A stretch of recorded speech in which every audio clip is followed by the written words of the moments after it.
Hello and welcome to Cuesta Sports Monthly, an in-depth look at Cuesta athletics. I'm Peter Schuler, and on this month's show, it's all about basketball. We'll be joined by Cuesta basketball coaches Rusty Blair and Ron Barba, and also meet with Lojong Andrea Ladu and Steph Corfus from the men's basketball team. In our final segment, we'll get a chance to sit down with Cuesta College's newest vice president, Jason Curtis. But first up, it's basketball here, and we're joined by Cuesta basketball coaches Rusty Blair and Ron Barba. Thank you for joining us. It's we're ending the starting the spring the same way we ended the fall, with you two guys back in the chairs joining us and kind of give us an update on what's going on. Ron, I know you've been out recruiting. We've officially suspended this season, right? But we've been out recruiting, and I know things are going well. And Rusty, you guys are coming down towards the end of the season. Another solid season. You're not going to win a conference title like you did last year, but you can't win them every year. It would be nice. But so Ron, what's been happening with you with the women's basketball? Just been on the road a lot. Been traveling and spending time in basketball gyms, and paper looks good, and we'll see what happens in August. But I mean, we've talked to probably over 100 kids already. So we've been out beating the ground and spent a lot of time talking, emailing, and texting. But it's been good. I've seen some good kids, and the kids that said they're coming, if they come, I'm pretty happy about next year. Yeah, it was a tough year with a lot of injuries this year. Maybe we'll get a little bigger numbers. Is that kind of your plan? Or we're the goal would hopefully be to bring 20 in and redshirt a few, and some will drop out just with the playing time is always attrition things. But bottom line is, we did the right thing when you look back at it. I still only have 4 kids that actively could practice right now. So to be honest with you, we still got a bunch of them sitting on the sideline. You expecting all those players back for next year? We're probably expecting about 3 or 4 of them. The other 2's injuries are not going to come back. I just think their careers are over, unfortunately. Okay. So my steepest apologies to them for getting injured this year. And it's a tough thing to do, come in your freshman year and you get injured and you're out, and now you're pretty much done with basketball. So it's tough. I feel sorry for him, to be honest. That's a tough way to go. That's a tough thing all the way around. And it's weird not playing. I mean, it's really hard sitting at home watching TV or coming to a gym and watching a game. When was the last time you had a January and February open? Yeah, it's just too weird. It's not normal. My kids are saying, Dad, you got to get out, man. You got to go. This isn't like you to be home. So the one good news is I guess I had a nice Christmas this year. I was home. Well, Rusty, you're in the thick of things right now. You're right there. You're a game out of third place in conference right now. Just had a tough game with Allen Hancock. And how's the things going for you guys? Too many freshmen. Yeah. We have one returning sophomore from last year's team. We actually started the season with 15, like Ron. Severe injuries. We've lost 2 to perhaps career-ending injuries already. Before the season even started, we lost 1 back to Australia, because most of my team is international players. 1 back to Australia with mononucleosis, and he was gone for the year. So we lost 3 people even before the season started through serious injuries. Unfortunately, we're down to 8 right now, started with 15, and all of them through injuries. We still have 2 players rehabbing right now. We'd like to get back to possibly 9 or 10 before the season ends, but it might not happen. So with that in mind, knowing that our team is a freshman-based team, if you look at our past records, freshman-based teams have always been a struggle for the basketball program. For various reasons, international players that are not athletic enough to compete with the athletes we play on a daily basis. However, our system is more on fundamentals and execution, and freshman-based players usually take 2 years to get to achieve that. I think you'll probably get that across the board. Most community college coaches, where the teams that are sophomore based, it's almost like a dog year between that freshman and sophomore year. They really grow a lot. This year, last year you had a good sophomore core. Yep. A lot of those guys moved on. This year we only have Lojong back, and he's improved a tremendous amount from where he was last year. Do you expect a lot of these guys to come back for next year? Is that kind of? I would think so, but there's an awful lot of work to be done. international players, when they're playing club sports, when they're arriving here, they're generally not, their strength hasn't been taken care of. Their conditioning is somewhat dubious. I'm not sure what the skill set they worked on during the summer months overseas, but once we get to them, we really don't have much time to start working on their strength and quickness because the season's upon us. So it usually takes us a full year for that to transpire. Well, I mean, we'll talk about this a little bit for both of you guys. I mean, we talk about some of the sports. We talk about the club level. Well, it increases the opportunity for these kids to play rather than school level or something like that, where they're always playing. Sometimes just playing without the fundamentals can cause a breakdown. And you find that sometimes you got a club kid who's got a lot of talent, but not as much of fundamentals. Is that something that you guys find in basketball as well, or because we see it in other sports? I think for me it's a little bit different because I have international club players, and that they don't have school programs in Europe, so that is their basketball program. It's just play and figure it out. But having later. been a 15-year veteran of playing the European wars as a player, and 4 or 5 as a coach in Europe, I understand that you don't practice every day. You practice twice a week and you play once a week.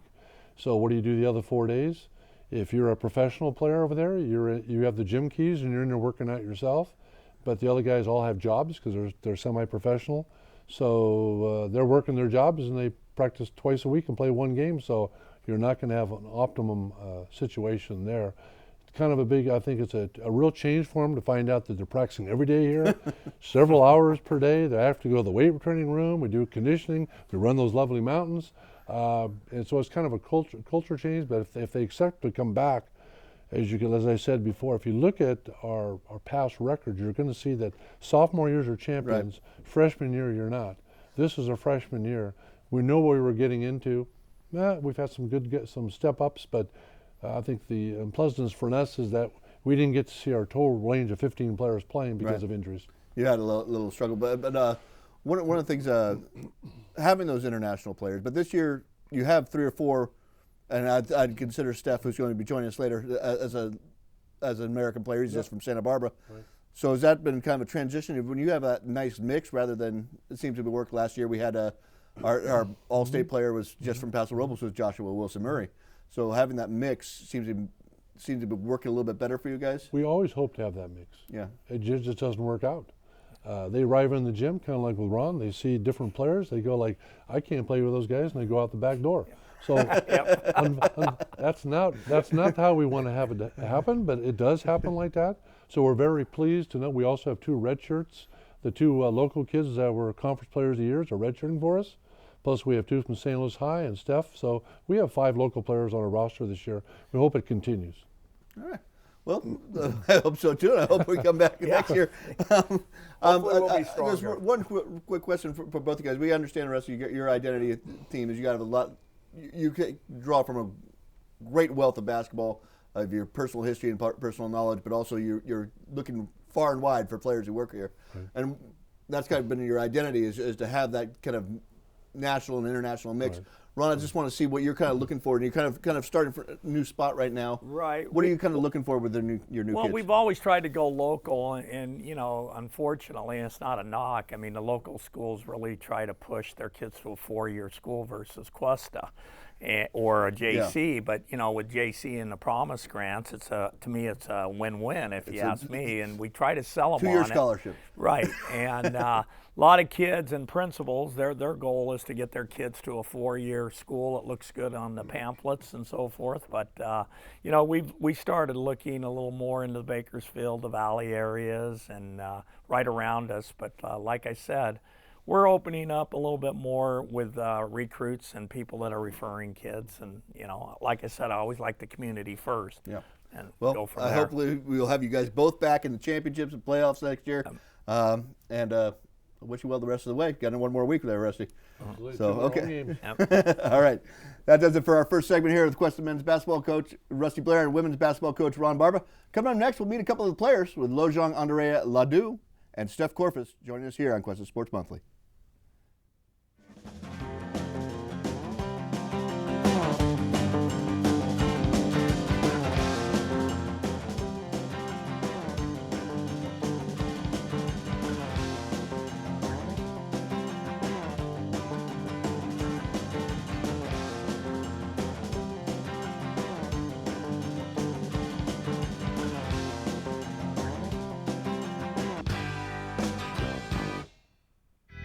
This program is produced by Cuesta Broadcasting. Start your radio, TV, and film career at Cuesta College.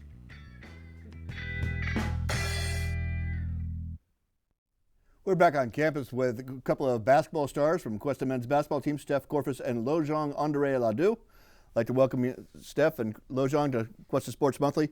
You guys are getting through the season right now. You got about a week left. Got a big home game coming up the final next Wednesday with Moore Park. Lojong, you're the only sophomore on this year's team. Just tell me what you went from coming off the bench last year to starting pretty much the whole season. How's that transition been for you last 2 years? It's been pretty different. I mean, last year I didn't play much at all. I would say that the transition been pretty tough in the beginning, especially with the mental aspect of not playing and then to playing and stuff. So I think it's been challenging, but I've had great teammates and great coaches who guided me through it, and it's just everyday, step-by-step process. Do you feel the last year's opportunity last year, you were on a conference championship team, you went to the playoffs. Was there a lot of things that you brought back from that this year as kind of the lone sophomore to kind of help the younger guys?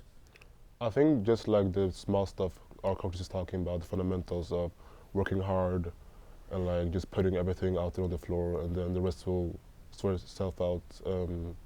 But yeah, being the only returner back, I'd say the thing I wanted to bring back was leadership and guiding them, because this is their first year here. So trying to be a great leader for my previous teammates who was great leaders to me. So I'd say that's what I thought trying to bring back for this year. Now you're another guy. Last year you were at Concordia up in Portland. Yeah. I know the area pretty well, Yeah. actually. but coming in last year after redshirting, I mean, you didn't play at all. Then coming in back this year, what was that transition like for you, and kind of coming back to this area too? I mean, first off, it was nice to come back close to home. I definitely missed the sun. And actually I got hurt last year, so I hadn't played in about 6 or 7 months. So it was definitely nice getting back on the court and just being with a great group of guys made it even that much more fun. So that was pretty tough last year. Is that pretty much the first year you hadn't played basketball? Yeah, first time I ever got hurt, minor or major injury, so pretty major. I had to get major surgery, so it was definitely tough. Now you had a great career at San Marcos High down in Santa Barbara. Was there any chance of you going to Santa Barbara City, or is it always? No. No. If I'm being honest, there's no chance. Didn't even cross my mind once. Now we'll talk about you a little bit more, Lojong.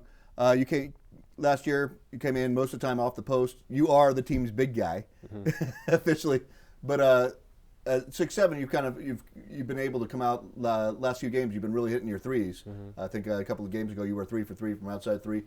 Where do you feel yourself more comfortable? Are you kind of more comfortable? You've been working a lot in the paint the last 2 years, but you also step outside sometimes. Where do you feel your game is best? I feel like both. I'm more of a versatile forward. I wouldn't consider myself as a pure big man. I'm not built like that. I don't consider myself. So I'd say that I like shooting from outside and attacking, but I also like posting up. So I'll consider myself as a more versatile, all-around player.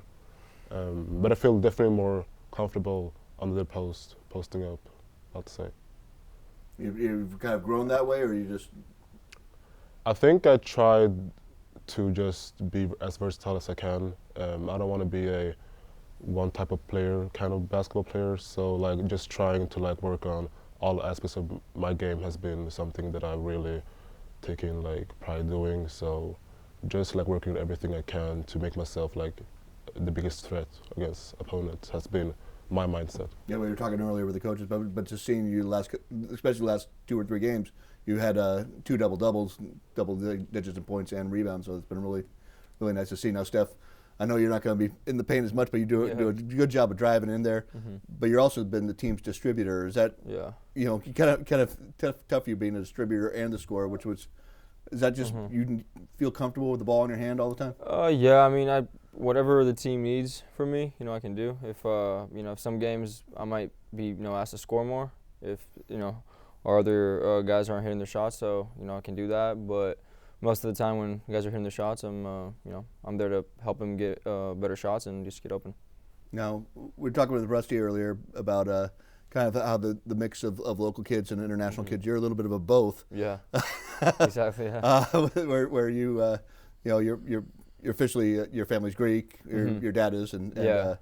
But now you played over there in Europe a little bit. I was born there, and Okay. then I moved to Santa Barbara. Well, my dad's actually from Santa Barbara, so I moved there with him when I was 14, and then once I graduated high school, he moved back to Greece, and I just stayed here. Okay. Yeah. So you guys went to the same high school. Yeah, exactly. Yeah. We're in the same high school. We're in the same market. Now, one of the things that just looking forward to next year. I mean, you had put on your form, which I read, but one of the places you were talking about is going to Santa Clara, or Ball State, or Cal Poly. Are those still kind of places you're looking at? Yeah, definitely. Santa Clara has been a dream school for mine for years. But we'll see after the season how things will work out and how my path to those schools goes. So Well, we'll see. I know Broncos are a great team. I remember when I was younger watching Steve Nash play there, and Steph's dad was at Pepperdine just about 5 years or 6 years before I was. Oh, really? I didn't know that. So that's kind of cool. So we got a little West Coast Conference thing here. Yeah. Is that? I mean, you're officially a freshman, and Mm-hmm. Rusty's talking about hopefully have you come back next year. Yeah. But what's your long-term plans? I mean, right now, just taking it a day at a time. Finish out the year strong, and hopefully I'll end up back at another 4-year school. So that's the plan. All right. Now, Lojong, you played a lot of different places. You played in Spain. You played in Estonia. And now you're from Sweden. Yeah. So where is kind of that international thing? What's gonna give me an idea of what the basketball is like in Estonia, Sweden, Spain, here, and what are kind of the things you brought from each place you played? I think like I can see a red thread like amongst all of the European countries I play with, like with the national teams and my club teams. I'd say like the speed of the game and just like the basketball IQ of like seeing the court and seeing your teammates and just like running and like all the small details that even our coach is talking about. Like those are the things that I try to bring from my experience from playing in Europe. So yeah, just like the speed and like how they like play basketball with such a high like EQ is something that I wanted to instill, bring with me. Now you've been here for 2 years now. I know it's tough being away from your family and friends all this long time here. Yeah. But how have you adjusted to San Luis Obispo? And I mean, I know Steph grew up just down the road, basically in Santa Barbara, but they've been getting out and experiencing the mountains, the beaches, and all that kind of stuff. You've kind of seen the town. Yeah, I have. I think my thing from last year was just like making sure that I had a social life outside of basketball that I could fall upon too. So like, I don't know, meeting new people and hanging out with more friends and more outside activities was something that I really was looking into. So like Pismo Beach and stuff like that, and downtown is stuff that I've been more into this year. They load up the Facebook and the Instagram. And Exactly. Now you have your Greek citizenship. Would you your dad was on the national team for Greece a little bit. Yeah. Was that something you would aspire to? Is that? Yeah, definitely. I think that's my earlier when you asked me my long-term goal after college, my main goal is to go back there and try and have a career in Greece, just like my dad did. So. All right, that'll be great. Well, we'll be watching your career Yeah. for the next weekend for beyond. So thank you very Yeah. much, Steph, for joining us, and Lojong. Thanks for having Really us. enjoying you the last 2 years. So Yeah. have a great time. Thank you. The next couple of weeks as you finish out the season, Yeah. and we'll watch you next year. Yeah, Okay. definitely. So that's it for men's basketball here on Cuesta Sports Monthly. I'd like to say thank Lojong Andrea Ledoux and Steph Corpus for joining us. When we come back, we'll meet Cuesta's newest vice president, Jason Curtis. Cuesta.edu. Television, radio, broadcast, communications. Explore the world of digital communication and tap into your creative genius. Television, radio, broadcast, communications. This is your boy, the DUI, and you're listening to KGUR.org.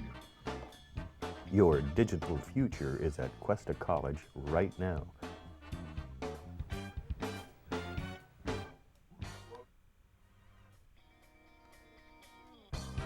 Log on to cuesta.edu now for enrollment dates and class information.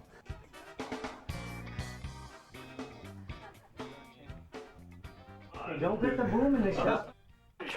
Blowing it, bro. Cuesta.edu.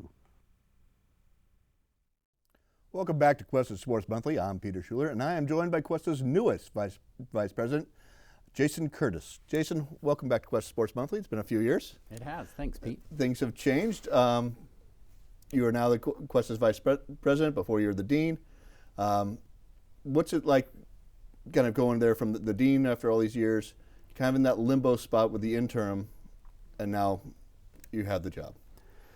Well, I don't have the job officially until next month's board meeting, but I think it's felt like a natural progression in that as I was dean, I gradually was taking on more and more responsibilities. The previous vice president, Dr. Wolf, was mentoring me and really helping me understand what the vice president role, the chief instructional officer role, looks like at a community college. So I felt fairly well prepared. I think the big change from dean is just responsibility over a lot more areas. I had quite a few areas as dean over math sciences, I think that's nursing, kind of allied health. Those clusters. It has a lot of things in it. Yep. And let's throw it in that one. Yeah. Give it to Jason. Right. Right. So I think it's just having an even broader view of the work that the college does and having responsibility over all of those areas instead of just 40% of them. Yeah. Well, Dr. Wolfe, like you said, kind of mentored you a little bit there, but then you also had this kind of space here after she left, where the interim there. Do you really feel you kind of took over earned the position and took that position? Well, I would hope I earned it. Taking that over, it was a rather abrupt transition in July of 19, and sort of taking on that interim role and really getting to see how my skill set fit that role and how I could adapt what I had learned as dean to being the vice president.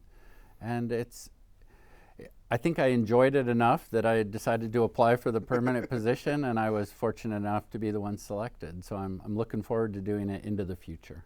Now, of all the administrators, your position is most connected of the vice presidents and the president, most connected to the students directly.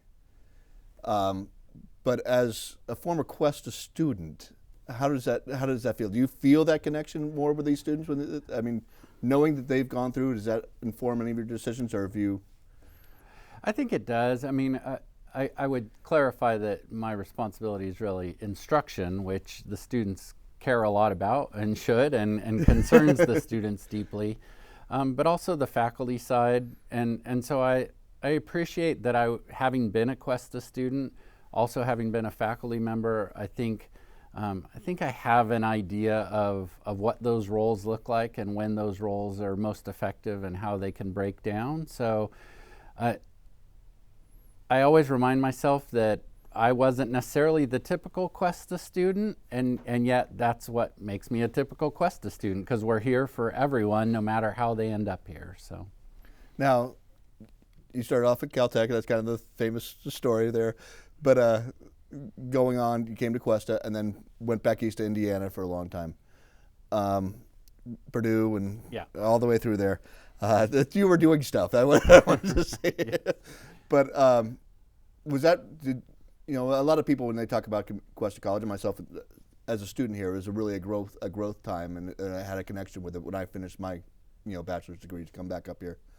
Did you feel, was that same kind of feeling for you coming back, where there was something important that happened in your life? You kind of got yourself restructured here. Is that one of those things that kind of made Cuesta important to you? Yeah, absolutely. Cuesta and the area, San Luis Obispo County in general. After I left and went away to graduate school, and then having my faculty position at the Purdue campus in Indiana, once I felt the pull to leave that position, or the push to leave that faculty role, many tough winters, changes to the higher education landscape in Indiana, and when I started thinking about how I wanted to come back to California, it was always to the community college system because I felt like I owed something to the community college system. I wanted to give back to the system.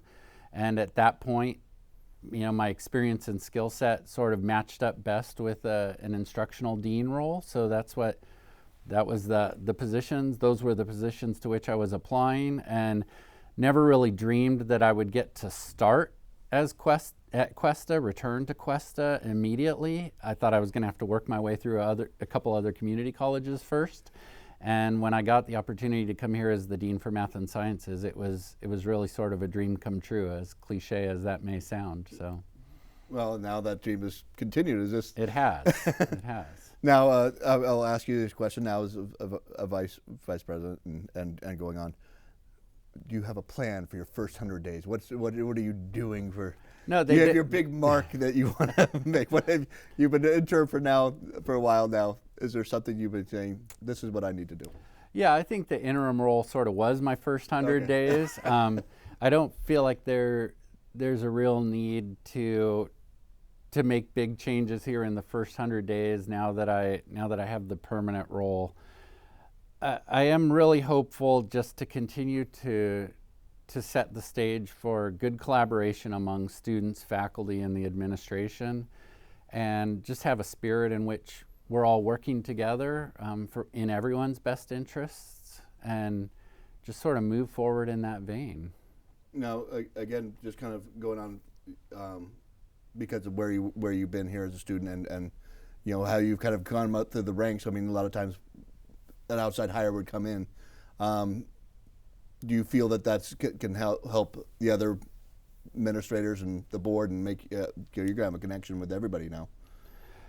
Yeah, I'd like to think so. I mean, I really do feel connected to this college and to this area at this point, and I definitely can appreciate that sometimes bringing in that outside person, which Dr. Stork did when he hired me as dean. I mean, he hired a faculty member from Indiana to come all the way out here and be dean, and I brought those things with me to that job, and that's a move the college could have made in the vice president role as well, although I think obviously there were some arguments to be made for some stability and keeping us going.